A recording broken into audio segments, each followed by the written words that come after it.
Hey movers, shakers, and the stuck but curious. I'm Freya Gordon, and this is Good Shift, the podcast that helps you figure out what's next in your career and make a move with confidence. This is the most requested topic that I've had. You want more freedom, more income, more control over your time. Buying a business might sound like something reserved for suits and sharks, but today's guest is here to show you that it's far more accessible and far more powerful than you might think. If you've ever wondered how to build wealth without burning out, this is the option most of us were never told about. And today, you're going to get the education that you need to explore it. My guest, Brandon Lipman, has built his career buying businesses, and like all my legendary Good Shift guests, he's been through a few career shifts himself. He started out in finance at a bank, but at 25, he realised his future there would be capped, and not on his terms. So he left, joining a growing mortgage brokerage, scaled it to 25 staff. And along the way, he discovered he was already doing what investment bankers get paid millions for, acquiring businesses. He went all in, sold his shares in the mortgage brokerage, studied mergers and acquisitions, in layman's terms buying businesses, and went on to buy 12 plus companies across finance, construction, events and catering, and he'll give us examples of some of those today. Now he teaches others to do the same, even if they've never run a business before. In Brandon's words, which I love and I took from his website, most people underestimate what they can do with the right business and the right mindset. I teach them how to prove themselves wrong. This episode is for anyone who's curious about buying a business but unsure where to start. Whether you're thinking about your first move, don't know how to fund it, or just want to learn how smart people build wealth differently, Brandon's here to meet you where you are. Okay, Brandon, I'm so excited to have you here. Welcome to Good Shift. Thank you for having me. And after my recent conversation with Adam Stewart, he put me in touch with you, and so we have a lot to talk about in terms of entrepreneurship through acquisition. So let's get started. We'll start at the beginning. For someone who has never heard of ETA, how do you define it in the simplest way? I mean, the simplest way to define ETA, I actually only learnt of the term ETA after I'd started buying businesses, because I just had come across the concept of buying businesses in the first place. So for anyone who's trying to figure out what it might mean, it's just rather than starting a business, becoming an entrepreneur by buying one and then working with the tools that you get once you buy the business. So I think that's the simplest way I can explain it. Okay, great. And why do you think that buying a business can be a better path than starting from scratch? So my belief is that fundamentally, business is a resource-orientated game. So if you're wanting to be involved in business, you've got two options. You can either buy the resources that are already preset and put together, or you can go out and collect them. So that's the starting the business process. So very straightforward. You can spend time buying the things that you need, finding the space, getting the lease, getting customer by customer, developing products, working out the services that you're going to provide, building processes and systems, or you can take another route, which is buying the thing that's already been put together, and then you start with all the tools that you need to actually generate revenue and make a profit. Okay, so we've talked about boring businesses in the past on this podcast. Right. Is buying a business more selective to just a boring business, or is this like a whole wealth of things included in buying a business? So you're saying more in the sense that like the businesses are, like you're buying more than the business, or? More sort of like what type of businesses are out there to buy, and how do you think about the concept of buying businesses? Because we've only really talked in the niche of boring businesses so far, so I just want to understand, is it really wider than that, or is it mostly this whole concept of buying a business focused on the more boring business type? Right. Look, there's so many different businesses that you can find. I've been looking at businesses for sale for the last, 7 years or so. And I've come across some really amazing different businesses that you wouldn't imagine actually make a lot of money. For majority of the search that I did, obviously it's been in Australia and New Zealand, but a lot of people in the community and the ETA community that I've met have been from all over the world. This isn't actually something that came to New Zealand. Well, it's always been here, right? Like if you look at Graham Hart and how he made a lot of his money, it was through buying businesses and very boring businesses. But yeah, when you look all over the world, you can see some really interesting opportunities. There was this one business that came up in Canada, and it was just a booking platform for DJs. So if you got a wedding and you want to book a DJ, I mean, I probably wouldn't do it for my wedding, but like if you needed a DJ for an event, you could go on a booking platform, book a DJ, and they were literally just the middleman for booking DJs. Well, that sounds like the opposite to a boring business. That Yeah, sounds right. like a lot of fun. But they're making $500,000 Canadian per year in profit. So it's like a pretty decent whack of change for a business that you wouldn't really expect to be a business in the first place. Then there was another business I saw. It was a engineering business that was manufacturing parts for the aerospace industry based in Florida. And so they had contracts with all the providers for Boeing and is it Lockheed Martin, or I can't remember how to say it, but you know, they were making parts for spacecraft and Boeing.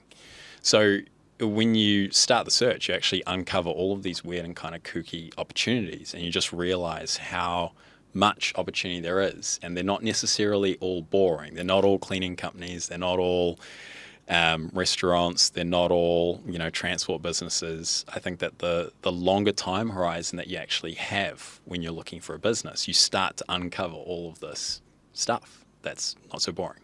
Okay, that's super helpful to understand. And let's talk a little bit about that time horizon. We'll go more into the details of like understanding, you know, how to buy a business and everything.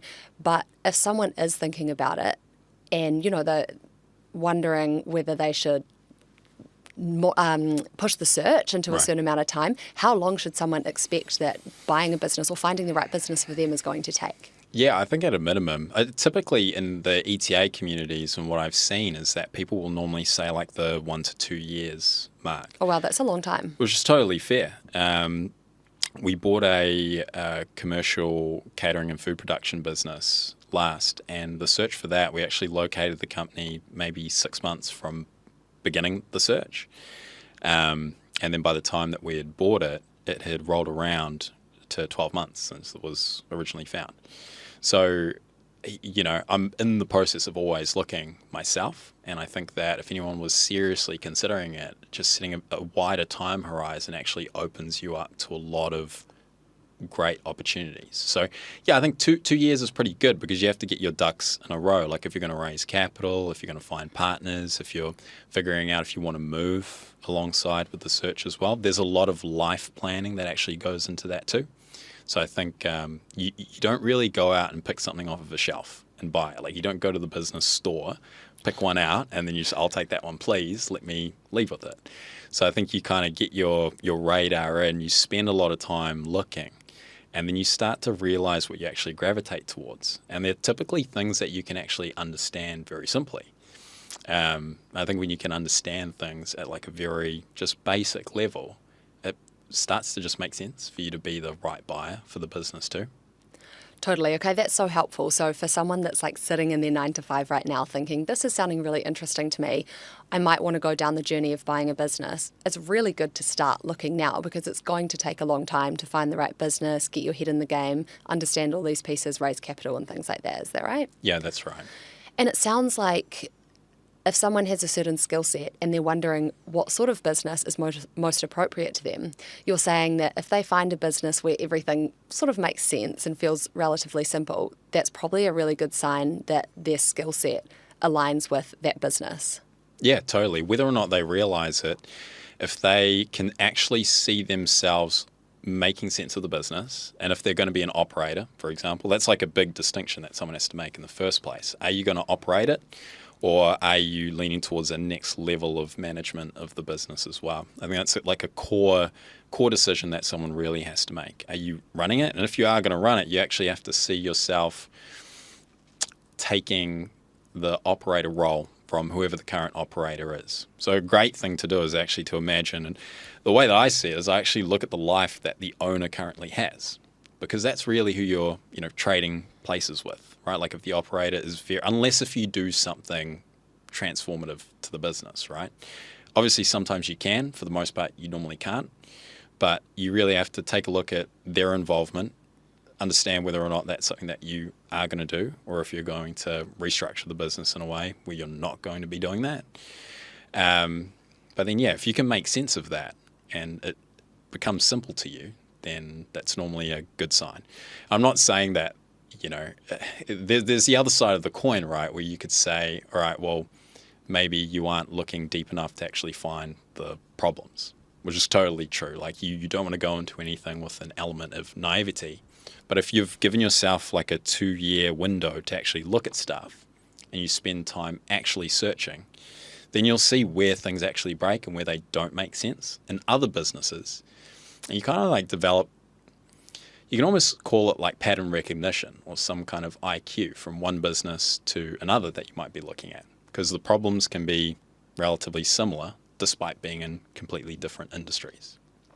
Yeah, I heard a quote the other day, which I'll be misquoting, but judgment is just thousands of hours of experience. Yeah. And obviously this time when you're prepping to buy your business, as you're saying, if you're looking around and you're seeing what's breaking in other businesses, what's working, what's not, this is just helping you create a whole lot of judgment for when you buy your own business or decide to go into that. So if someone is thinking about aligning a business to their skill set or their interests, what are a few practical tips that you have for them to start thinking about? That's a great question. Mainly because I haven't really aligned anything to any skills or interests that I have. Well, I'd love to hear about your experience. Yeah, well, I'd say if someone was, for me, it's been a matter of like pragmatism and practicality, right? Like I think if it's so clear that you have skills that a business could use of yours, I think the common one is really sales and marketing, because that deals with anything that comes into a business. So if you can find businesses that clearly are deprived of that, then that makes total sense, right? Like if you know that you can bring sales, if you know that you can, if you're really great at some kind of like marketing strategy that maybe you work as a marketer or you work in sales, then sure, maybe you can execute on that in a new business. But what I would normally say is if you can keep everything going in the same direction, that's a great starting point. You don't really want to be looking for stuff where you're reliant or you're setting the expectations that you're going to buy something and then transform it. That's probably more of like an expert level thing, mainly because when you buy a business, you have so many assumptions as to what actually does go on. Like you never really understand it until you are actually at the dashboard and running the business. So you don't want to lead in thinking that you're going to have all of this upside once you run a new when you run a new meta campaign, or you do something with like the social, with the SEO or whatever. I think if you lead in saying, okay, this business does potentially have upside, but my main job is to just keep it going forward, you've got a really great base that you can build off of, so that anything else that comes out of it is bonus. But so I hope that answers the question. Yeah, absolutely. And talking in terms of what might be a good type of business for a beginner versus an expert, as we're saying, like focusing on a beginner category, do you have any examples that are easier ones to get into and make some modifications without like trying to flip the whole thing on its head? Yeah, it's hard to try and imagine like, where the real starting ground for like someone who's new in business would be, right? I think when people learn the skills, some of the skills that are needed in business, where I see it is that they normally come from sales backgrounds. So normally they'll get into like a self-employed sales type of role. So we're talking real estate agents, mortgage brokers, insurance advisors, people selling vehicles, HVAC, solar, like that whole realm. I think those people really kind of learn the art of marketing and sales, which is, I guess, close to human psychology. And then from there, you start understanding the management aspect, you understand employing. So I think it actually comes from the skills first, and then you kind of realize that those skills are what get put into any business. So it's not so much about the business, but the skills that you would bring to the business. But in terms of anything for a new, for someone who's new to business acquisition, I wouldn't have anything that I could suggest this is a good starting point, but just starting with skills. That's it.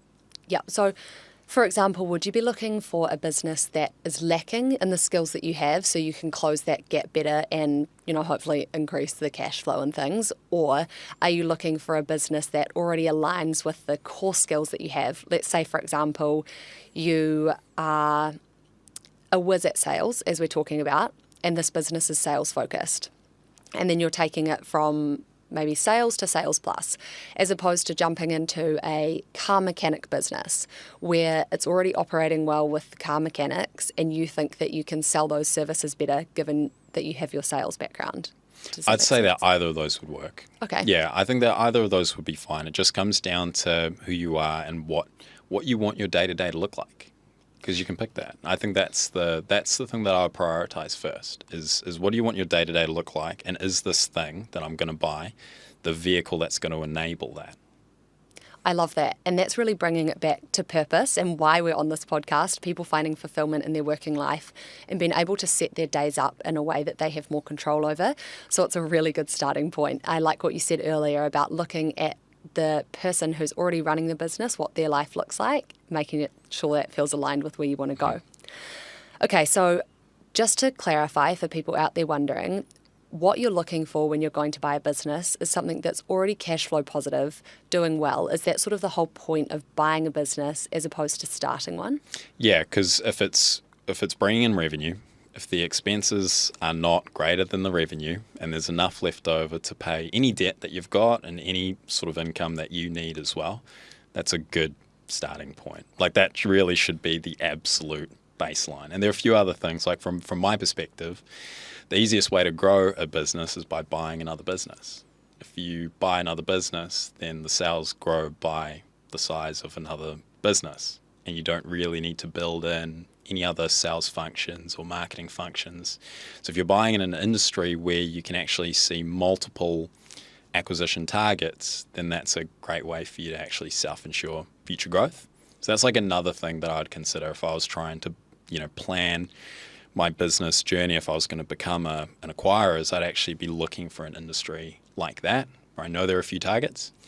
Because on top of that, hey, we're buying a good business. Can we buy another good business? You've kind of self-insured your growth. Can you give us an example of that? I'm just struggling to understand a little bit whether you're buying one business and then you're buying another because you already have those skills and those businesses are completely separate, or whether you're talking about buying the second business and merging it in with the first one. Yeah, so let's say if you're going to buy a business in industry A, if you're thinking about buying a business at all, if you buy a business in industry A and you know that there are multiple targets, so other businesses that come up for sale, you can self-insure future growth by buying a business that's similar enough that still operates in the same industry. So depending on the businesses that come up for sale, you can see general alignment and take advantage of growth through acquisition. It may end up that you might buy, what's a good example? Well, let's use automotive, for example. You might buy several tire shops, for example.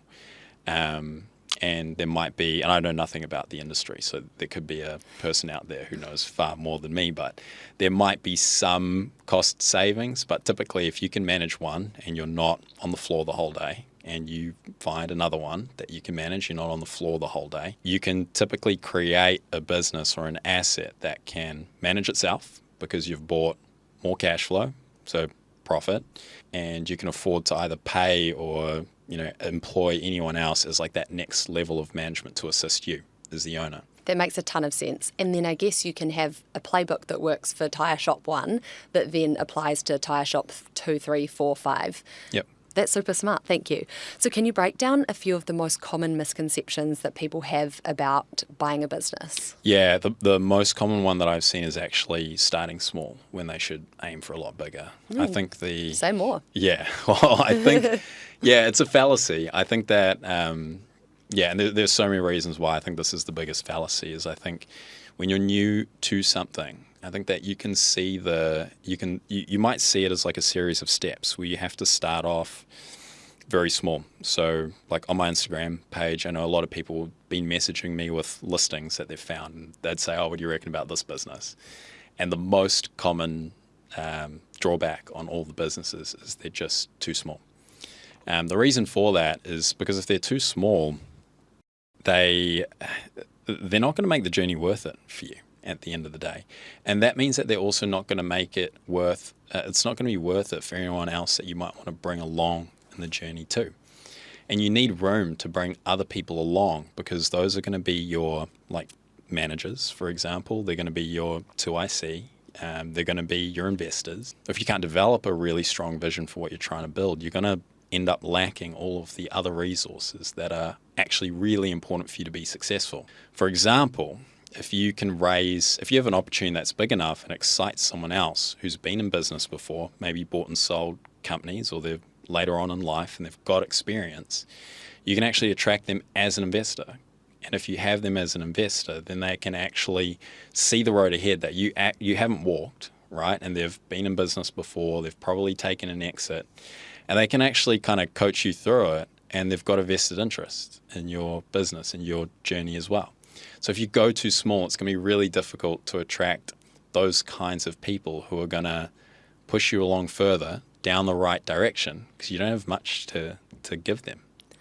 Okay, well, I'm assuming that the reason people go small is A, budget. They're worried about how to buy or finance that. So that's one question. And the second reason is, I'm assuming people think, okay, I don't have skills yet. I haven't run a business before. I don't want to dive into something that is going to overwhelm me, be too much, and something that I'm not capable of.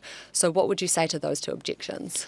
The smaller route is the harder route. So and that's because you don't have the team. Like, the team is part of the resources that you want to be buying when you buy a business. And if you're not buying like a high quality company that's got a high quality team, a lot of the responsibility actually falls on you, which is going to expose any shortcomings that you actually have. Where if you have a really good team, you're still going to have shortcomings. 100%. And I get reminded of mine every single day. But the reality is that if you have great people, you typically get great people by buying a great business. They're on your team. They're here to protect any sort of skill gaps that you might have. And you just don't really get that in a very small company. Then it becomes on you. So you can see how it's so counterintuitive, right? Like you'd think, okay, I'm getting into this. Let me look at businesses between $100,000 to $200,000 in profit, where those are totally fine to buy if you can buy multiple of them, but then you've really got to string them together. Where I'm sure a lot of your listeners might be earning between that wicket right now, and they didn't buy their job. So it's kind of like you also want to make it worth it. You have to aim a lot bigger, because that's going to attract the right people who can buy into your vision. Because I'd imagine if your viewers or your listeners are between 30 to 50 and they want to buy a business, the people I've met in that age range who want to buy businesses want to keep buying them. They have plans of building a portfolio or like a group of companies. And so if you want to buy another one, you have to be ready to buy big stuff, because you can't just keep carrying on with small stuff. That all makes a ton of sense. Thank you so much for explaining that. Yeah. And I do want to talk about financing yourself to get into a business a little bit later, so we'll come back to that piece more soon. But I also want to dig into your story a little bit more. Okay. So you left corporate banking at 25 when you realised your future there would be capped, and a lot of people listening are in that same boat. Smart, capable, but stuck in a job that they have outgrown. So what helped you actually make the leap? There was one very, very core moment. It's pretty funny. We've got time for a story, right? Absolutely. Okay, dive in. Cool. We are in a podcast after all. So I worked at a bank. It was a blue bank. And there was one day where, I was trying to sell some 660 tickets. And I wanted to go to the show down at the Mount, but it had been sold out. This is how every good story starts. Yeah. And I didn't want to pay double the cost for the tickets down at the Mount. So I thought, okay, well, I'll buy some at Villa Maria, wait until they sell out, sell them for double, so then I can buy the tickets down at the Mount for what I paid for the Villa Maria tickets, right? So in the process of doing that, I posted on Facebook, and a bunch of people messaged me, and one of them actually ended up becoming one of my business partners further down the line. And he never bought the tickets from me, but he saw that we went to the same high school, that we had a bunch of the same friends. I was starting a finance company. And so I thought, all right, well, I'll go meet these guys. And he said, if you ever get tired of the bank, let us know. And I was tired of the bank, right? Like I was very, what you'd expect of a 24-year-old, you know, like very hot-headed, like kind of not really too keen on office politics, kind of just seeing it as a load of crap, and kind of, I couldn't imagine like another 30, 40 years of that. And I'd look around at the bank and I'd see everyone with their headsets on, and I'd be like, this guy's been here for 20-something years, this lady over here has been here for 16. And I was like, if I blink, I'm going to be here. And so I was having these thoughts, and then the thing that threw me over the edge, there was one day I went and caught up with them, and I was kind of really thinking about making the jump. And I left, and this was down at Half Moon Bay over in just by Bucklands Beach, and I got on the ferry to go into the city. And I sat next to a guy who was a colleague of mine, same age as the guy who I'd met, who I was trying to scalp tickets to.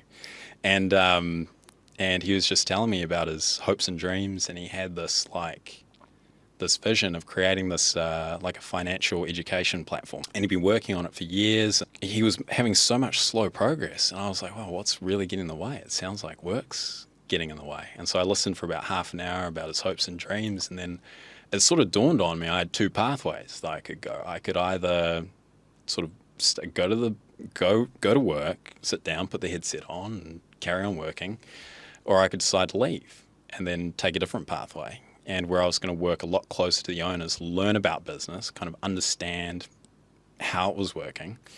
I knew nothing about it, but I just knew that that was going to provide a much better pathway because of what I could see, like the two people of the same age living very different lives. I knew which one I wanted. So we went in, sat down, he put his headset on, I just went straight to Microsoft Word, printed off a one-pager, and I just said, I got to go today, and then just left. I didn't have anything really lined up, but I said, all right, I'm ready to start Monday if you want me. And then Monday came and we started. And so, yeah, I got a lot closer to the top of a business, to sort of in a new business with young guys where we could actually learn how the game was working. And we were selling mortgages, insurance, and so it was a good way to learn, you know, the art of sales, the art of marketing, management, and just gave a really good foundation. Eventually, I ended up owning a fifth of the company when we grew. So, yeah, that was kind of me just saying, no, it's not, you know, I just couldn't deal with another. Life was just way too short, you know. I couldn't imagine another 20, 30, 40 years of that. So. Yeah, well, I think you're speaking the language of so many people listening to this podcast, so that's a super inspiring story. And I love your mic drop moment, just printing out your resignation and leaving at that time. What a lot of people really struggle with is getting to that point and then having the confidence that they have something that they can do next. You know, most of these people sitting here listening, they are actually so talented and have such a great skill set, but potentially lack the belief in themselves. So did you already have that belief in yourself? Did you have to really gear yourself up for it? Are there any tips that you could give to people who are maybe lacking that and just need the little push as to how you managed to actually sort of take that leap and hand in that resignation letter? Yeah, I was 25, so I can guarantee you if someone here is 35 that they'd have way more skills than what I had when I was 25 and did it. I had less obligations for sure. So a lot of listeners might have children, mortgages, partners, and like other commitments that they need to fulfill. So I'm definitely not, there's no way I'm going to sit in here and just feel like, well, do it today, you know? Like that would be very brazen for some kind of advice. But I just think it won't be a skill issue. That's what I can say. And if it's an experience issue, like I've already said, the way that you self-insure a lot of the experience gaps is if you find a really strong investor as a co-pilot with you. And I think if you have that, they've got a lot of experience and those people are out there. And so if you can find them, that's really what self-insures a lot of the skill issues that you might, or the experience issues that you have. Because if you're organized, which I think is probably the key skill that I've learned, is becoming more organized as a person. The more organized and prepared that I've been, the easier it's been to run a company, which is, you know, you'd think that would be common knowledge, but you learn that. So yeah, it's just as long as you can be prepared, you're willing to learn, you don't take yourself too seriously, and you're willing to take a few blows, then I think the world's your oyster, and you're doing yourself a disservice by not plotting for the next 2 to 3 years to make the jump. I love that reframe that you did around the skill set, because a lot of people think that the older they are, the harder it is to make a change because, you're more entrenched in things. And as you said, you have more obligations. And of course, the obligations thing is true, but your skill set is so much broader and better. So it actually empowers you a lot more to make that change and have success with that change because you've had so much more experience to see things like work, not work, and organisation, as you say. You've kind of learned a bit more how organisation works. Oh, yeah. I mean, I was 25. Like, I couldn't even organise my bedroom. But yeah, I think we're very quickly...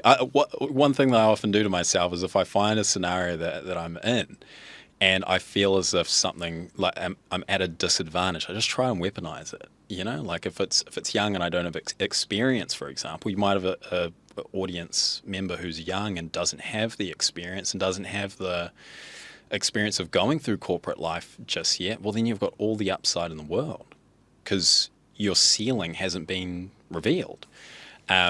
But if you are deeper in your corporate journey, then you actually have key traits that you probably are just overlooking that make you a fantastic person who's investable. Okay, that is awesome. Thank you so much. And so many people are waiting until they know enough before they start. And they're probably sitting here thinking, I need to go do so much research and I need to learn how to operate a business a bit more or upskill. What would you say to someone who's interested in buying a business but doesn't feel qualified yet? I think when people view like getting into business, they think it's like maybe like a flat line, and that there's just this one big obstacle that they've got to get over, which is just, I just need to get a business. But then when you try and climb over that obstacle, then you realize that it's actually a staircase and it just keeps going up. They don't stop. So you actually have to get used to breaking all of these beliefs that you have and getting over all these challenges that will keep coming. You'll have a key team member resign. You'll go through a pandemic and then a recession, and then and then all of a sudden you'll lose a key client, or you might have a bad month, or you might like all these things can happen, and it's a matter of just seeing that getting the business is actually not the hard part, it's just the first step. And do you have an example that you can share about where you've broken a limiting belief that might help the audience sort of understand how you've gone about that? Well, yeah, yesterday I did a high rocks. So I think that for me, yeah, I mean, it's a habit thing. Like you just need to pick some things that are almost not even related to each other, because everything that happens in a business is also, while it's in the business sphere and there's like stuff that happens within a business that sure you can put in that like lump or that basket. The common thing is just breaking down limiting beliefs. You kind of want to sign yourself up for a few things being like, can I do it? And then do it. And then just exercise the muscle.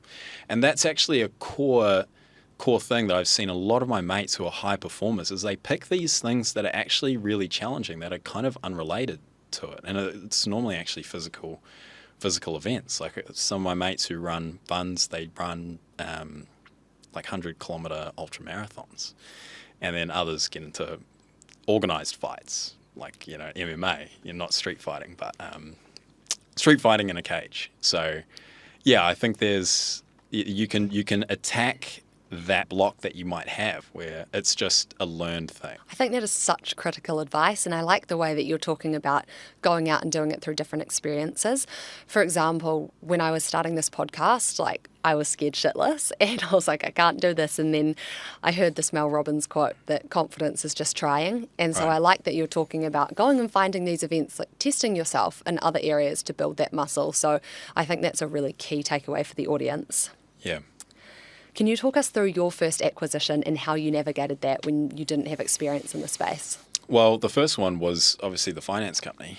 And I think that it was really a matter of timing and relationships. Like I had spent between 6 to 12 months knowing the guys, and the business was going through a change in ownership. And I really just had been there, treating it as if it was mine and that I cared about it. And eventually I was offered equity in exchange for, so there was no money down in exchange for payments over like another 4 years or so.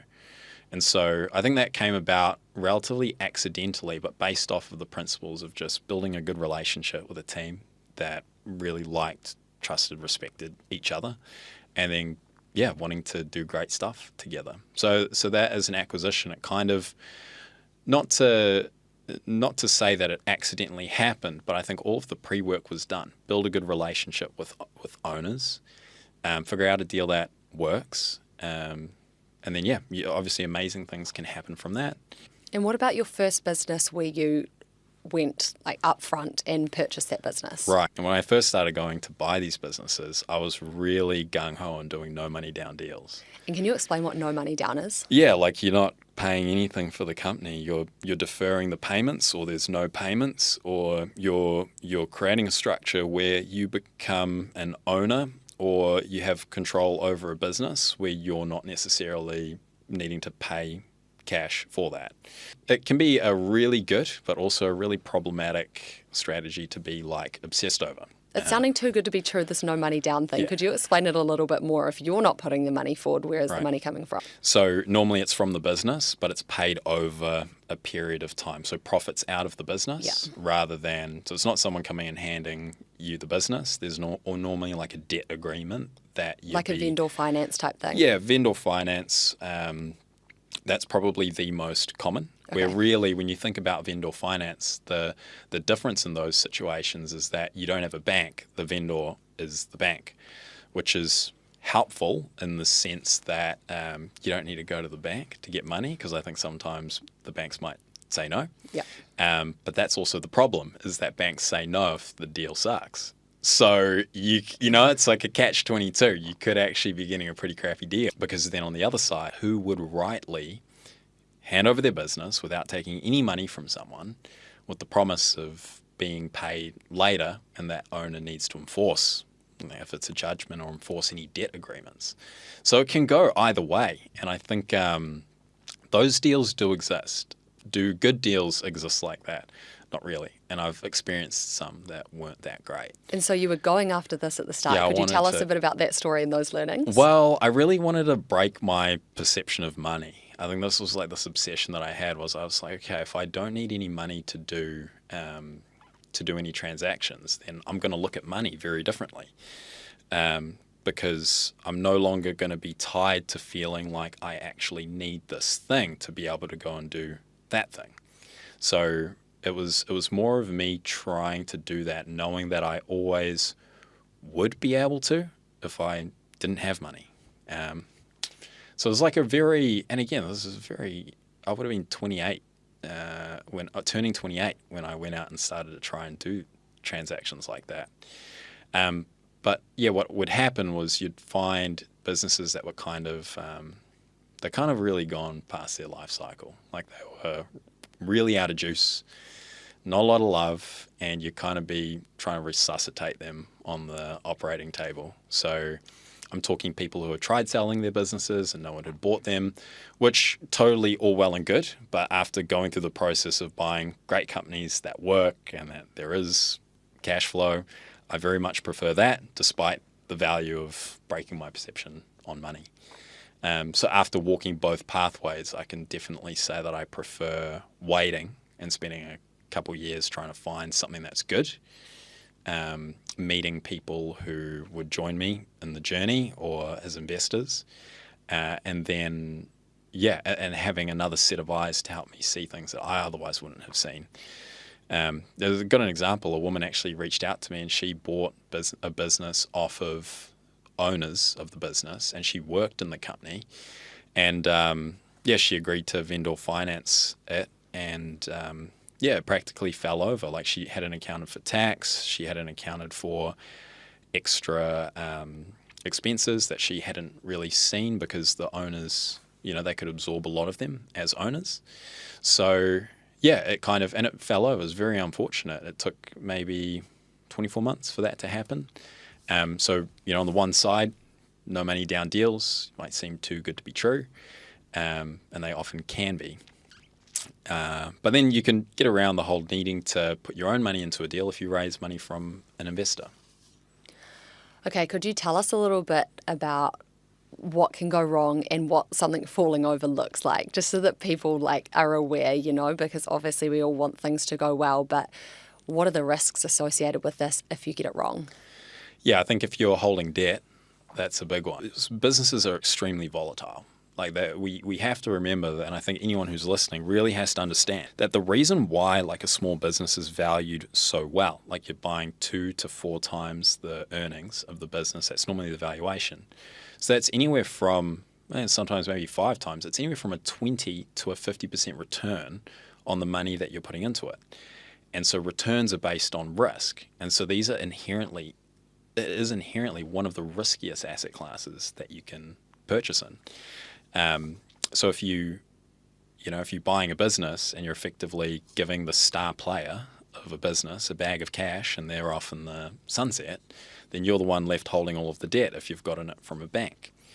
And there are plenty of ways that you can de-risk that. But I think, the issues that you run into is if you're holding debt and if you are not aware of how the money flow actually works in a business and you don't understand when you're getting paid, when your expenses are coming in, you can completely misallocate money, and then you can get caught in a scenario where you can't pay your debt, you then can't pay your tax, and that's also the thing is like the tax authorities, wherever you are normally too forgiving up until a point, and then the hammer comes down. And so often businesses, when they get to a point where the hammer has come down from tax authorities, then it's just far too late to recover it. And I've uncovered those scenarios in searching for businesses because there's normally like a lot of speed, or like they're really trying to push a business to sell, and that's because that person actually owes a lot of money to a tax authority. So yeah, it's really, I've seen that as the point. People, the way that a business is normally run up until that point, everything gets paid until the IRD isn't paid, and then the IRD or ATO if it's Australia, and then the hammer comes down, and then everyone's coming looking for money.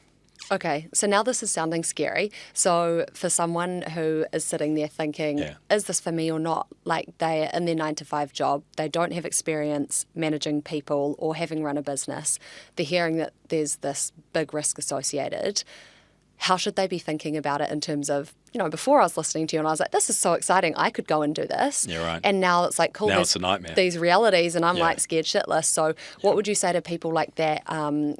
Is this more a really low type scenario, like it's not that likely to happen? Is it all about doing the right due diligence? How would you sort of get someone back excited about it, making them think it's not just for the 1% who are like amazing business owners? Right. The first thing that comes up is just, it's always going to be skill. So the skill is going to come down to your understanding of how money flow would work in a business. What do you have to pay? When do you get paid? And then what's left over? And then what does that look like? It's the first very basic principle for understanding how the cash flow, or like the cash flow cycle, works inside of a business. Obviously, like you mentioned, due diligence is so important, and also the patience, like the ability to just say, I'm happy to wait 2 years, and that not more often than not, saying no is the right decision. I would have looked at close to 1,000 businesses over the last 6 to 7 years. And of that, I haven't bought even, I've bought a very minority of them because they fit what I was interested in and what I knew and what I could understand, and that they were actually good businesses. But it took looking at close to 1,000, doing that over like a 7-year period, and learning along the way. So I think, you kind of want to protect, and on top of that, I should say, the investor component as well, and having someone else who's more experienced than you involved, because they would actually look at it and say, all right, well, this is why I'm not interested in this deal. It's far better than, just agreeing to someone and vendor financing it, because you have no second set of eyes from anyone skilled. But if you have a business owner, investor who's seen the road ahead, and can look at what you're buying, and they can help at least run through the due diligence, or at least work through with you some of the problem solving, because you're never going to buy a perfect business. There's always going to be stuff that's not going to go right. That's one way to de-risk it. But I think that the core one really is patience. Okay, cool, which makes sense why people in the ETA community, as we talked about at the start, say like it's a typical 2-year period. It's not one of those things where you want to go out and like buy a house within 6 months or whatever that may be. Yeah. And on top of that, one other thing I'd say is that even once you've bought the business, if you've spent 2 years looking, I'd say that a great principle is to buy a business and just not take anything out of it for 2 years. I think if you had that belief, you'd end up with more. And say that you've bought a good business, that you've got this belief that it's going to continue to operate for the next 2 years the way that it always has. And let's say that you've done due diligence and that it does do it, and you manage it in that way. And if you don't take any money out of it, if you don't need it, you're gonna have a good bank balance. And I think if you have cash in the bank account, you can deal with storms that come up from a cash flow perspective. Okay, and I want to dive a little bit more into what we touched on before. How does someone know whether they should go into the business being an operator who's sort of doing all the day-to-day things, or more ownership and you have a team running things for you and you're more at a higher management level, I guess?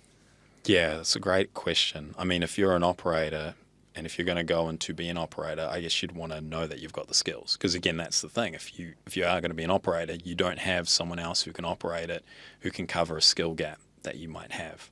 So you'd have to be pretty confident that you can either get them or develop them, or that the cost of not having them isn't that major.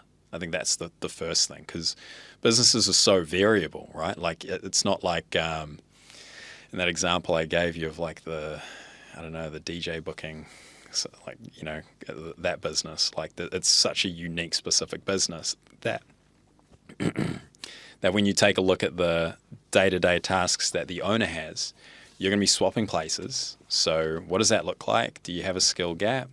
And then deciding whether or not you can do that or learn it. And yeah, I think that if you, and normally if you're buying a bigger business, there's no need for you to step in the first place. So I think if you lean towards buying something bigger, then you're not going to need to step in for the first place. So then you'll just be like a meddling owner of a company, and you shouldn't do that.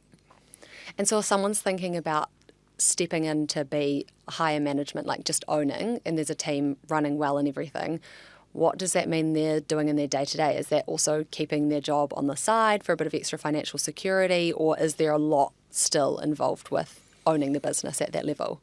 Yeah, it's you would be involved in the sense that you're probably not going to have it depends what size you buy at. Most probably you won't end up having a general manager. You might have people that are responsible for different departments of business if you're buying something a bit bigger and you think that you're going to have the space to sort of step aside or step away. But then you've got to understand who's going to be filing the tax returns, who's going to be running payroll, who's going to be paying the bills, and then also who's conducting things like hiring employees. Is that something that you want your staff to be doing, or do you want control over who you let into the organization? There's more strategic thinking. If you're in a business and you're an owner, you probably have an idea, if you're an ETA, as to where the business might want to go. And then that's when things like building strategic partnerships become very important. When you buy a business, you kind of get this thing which becomes it's almost like a business card. You like own this business, I guess you're in this club, and it can open doors into having conversations with similar businesses where they have everything that you need and you have everything that they need, and all you have to do is talk to each other and exchange services, resources, and you can create value. So I think when you have a business, your job, if you're the owner, if you're the director, if everyone's taking care of everything else, your job is to figure out how to move the business forward. Not so much from a sales perspective, but from a strategic perspective. And the view that I've taken is that the best way to grow is through acquisition. So my job is to go out and find new businesses that fit the portfolio and try grow. So the way you're operating and the way you're buying businesses is you're at that higher management ownership level where you're doing the strategic thinking. You're not operating at an operator level in any of your businesses. Yeah, and that's been developed through a process of growth. Okay. So it wasn't always like that. Definitely, when I started buying the businesses, they were a lot smaller. So I actually started buying event rental equipment businesses during the pandemic when there were no events.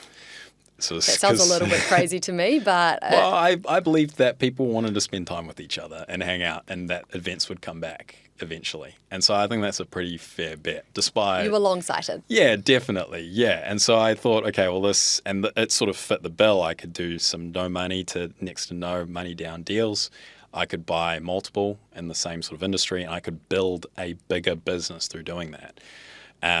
But that was, I think, a product of just ambition and luck and patience. If I had known that pathway, how hard that pathway would have been, maybe I wouldn't have done it, and I would have waited for a bigger business and then tried to organize funding for that. So it's not saying that I'm like condoning that or not condoning that as a strategy, but I think there was an element of like opportunism and just bullishness, I think. So yeah, and I think, and so going through that process, and then at the moment where we started to buy into a different industry in a different city, I knew that pathway I was just not going to be able to do by myself anymore. And so I hired one of my closest mates, and he bought into the fund as well.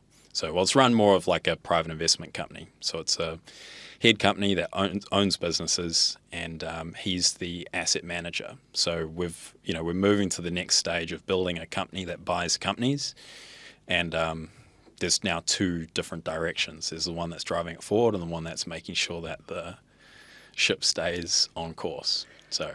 Cool. It's awesome to see the long-term vision for what people can start building from the start of acquiring one business. When someone's buying their first business, what do you think the key moves or changes are that tend to create the biggest impact early on? Maybe you can't answer this because it's just so different on a case-by-case basis, depending on the business. But if you have any general things that apply, it would be awesome to hear. Yeah, I think that the first thing that you want to do is probably nothing. The reason being is one of the biggest changes that an organization can face is the change of ownership. And if you're a professional and you've been through the process of having the business that you're working in being bought, you know that there might be a little bit of unsettledness or uncertainty about what's going to happen with roles. What's the new person like? Am I going to like them? So I don't think that you want to come in and like do anything very, you don't want to do anything too crazy. I remember I bought this one company, and there was this server that just didn't need to be there. And I just remember walking in, and the first day that we had bought it, there was this little server sitting next to the admin lady's desk. And I remember within the first hour, I'd dismantled it and thrown it in the bin. And I really didn't read the room right, like I don't think that was the right thing to do. You have to remember, if you're buying a business that has staff in it, you're dealing with people. And so you can't go and unsettle people by actually changing things. So I think that the default decision is, how have we always done this? Let's make sure that we keep doing it the same way, and really let the staff lead on things that they think are right to do, because generally they will know more than you. So you really shouldn't be someone coming, unless if you've got great reason to, or if it's dire and it's necessary. But I think being pragmatic, people who have been doing the work and doing the thing for a lot longer than you should probably keep doing that. And so, yeah, making decisions slowly and just making sure you have a good set of eyes on the business and optics and understand how and why things are working a certain way. I think that's the priority, rather than coming in and making a change. Then behind the scenes, I'd say it's all go. I'd actually, as soon as I bought a business, I'm wanting to meet everyone who we interact with, suppliers, customers, potentially competitors, and then thinking tangentially, like, who would make a good target to buy within the next 1, 2, 3 years. You can spend your time focusing your efforts towards that, because it's normally tangential to the operations and you don't need to disturb it, and those things can take years to develop. So you need to start it today if you want it in 2 or 3 years. That's really powerful advice. So people jump in, just observe how the business runs. I mean, we're talking about buying cash flow positive businesses, so something's obviously working for them. So a question that has been raised, and we've sort of touched on it a few times, is investors. How on earth would you sell yourself to an investor? Let's say I'm working in a corporate job and I want to go and buy a business. Why should someone give me the money and help finance me into it who has better experience, as we're talking about, is the ideal. Yeah, well, there's three variables that you want to understand that you're working with. So there's you, then there's the opportunity, and then there's also the investor. And you want the three of them to align. So the investor needs to align in the sense that they have been involved in business before, or they kind of get what's going on. So we're not talking about, I call it love money. So if you go to your mum and dad and say, hey, can I have 100 grand? I want to go buy this business. I'm short a little bit of money. Mum and dad are probably not going to, unless if they're, they've done it, like they're probably just going to give you it. If obviously assuming that they have the resources, right? They would probably give it to you because they want you to be happy and they want you to be ambitious and they love you and all that sort of carry on. I love the term love money. Yeah, because that's what it is. And like it sets you up. It's similar to the vendor finance, right? Like you're taking a pathway which is least resistance. That typically doesn't end up going well, right? Like it can be practical and like in some instances. But the harder route is actually saying, okay, well, I've got to figure out who I am, what benefits I bring to the table, and they don't need to be everything. You don't need to win in every single category. You've also got to find the right opportunity. And I think when you find the right opportunity, the combination of those two, knowing who you are, the skills that you have, what you bring to the table, then finding the right opportunity or right acquisition, the third person is normally quite easy to find once you've got those first two. And if you have a 2-year cycle, you've got 2 years worth of networking, talking to people, meeting with others in your friends group, social circles, and just saying, hey, this is what I'm planning for like my next thing. I'm starting to look at businesses. I'm looking at Trade Me every single day. I'm looking at all these listing sites and I'm trying to figure out what I want to buy. And people would want to have a conversation about that. And I can guarantee you that someone else who you know is already thinking the same thing. So I think having the conversations naturally is what attracts the people to you. That makes it feel so much more digestible. In my mind, when I was thinking about getting an investor, who has some experience to help, I was thinking about having to meet some random businessman or woman who's like a CEO of a bank or something. And I'm like, how am I going to do that? How am I going to convince this person to invest in me? But what we're talking about is more, it can be people in your networks, in your sort of wider networks. It might be a friend's parent who thinks that you're XYZ, or it might be an old boss that you had that, you're still connected with. Is that sort of the right way to think about it? Yeah, potentially. I think that the prime example is going to be someone who's owned a business before and sold it. Like if we're talking like what's the top-notch investor partner, you'd say someone who's in that. They're normally professional investors. And I think that if you remember, if we're talking about New Zealand, for example, we know everyone. Right, like Dom Harvey was just out in there a second ago, right? So you can be connected to anyone in the country very easily, and that's the beauty. And I think that if you just talk to the right people, you'll naturally be put in front of someone else and the right person for the job. It's real interesting. I used to have this group of guys, these young kids. They would have been maybe 20 years old, and they'd come to these offices that we had in 2020. And every Wednesday, they'd bring like a case of Diet Coke for the offices, and I'd give them like a 1-hour how to buy a business rundown. This was before I made like the course and whatever, and they just come in. I met a couple of them. They were all from like the same church group, all mates, just great dudes. And we'd just talk about it for like an hour. And I said to them once, I was like, oh, do you want me to bring in like my investor? You can meet him at some point and I can just introduce you and you guys can ask him any questions that you might want. And so we brought him in and the guys looked at him and they were just like, he's an everyday guy.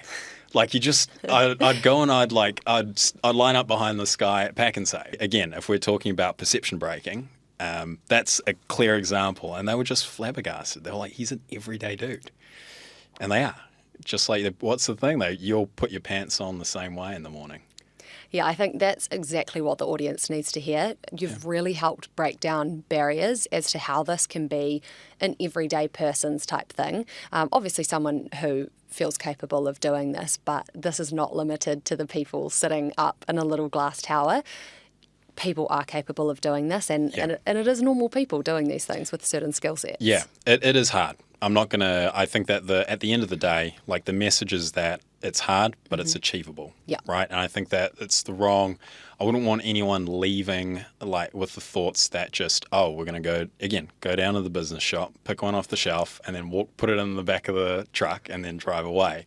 What you're going to do is something which is going to be testing of every part of who you are as a person. And I think that if you give it that level of respect and that you give it that level of intention, I don't think that you can like lose. Well, you might, it's the way that the game is. But I think if you treat it with that level of respect and you understand it's going to be hard, you'll naturally prepare yourself. And if you're prepared, then things will go as good as they can. Before we finish up, can you tell us where people should go to find you and learn more? I know that you have a great free online course. I know that you're writing a book and a few different resources, and people are going to be rushing to those. So Cool. Let us know where to find you and what people can do next. Yeah, so I've got a real basic course. It's off my Instagram. So my Instagram, you just search me. It's Brandon Lipman.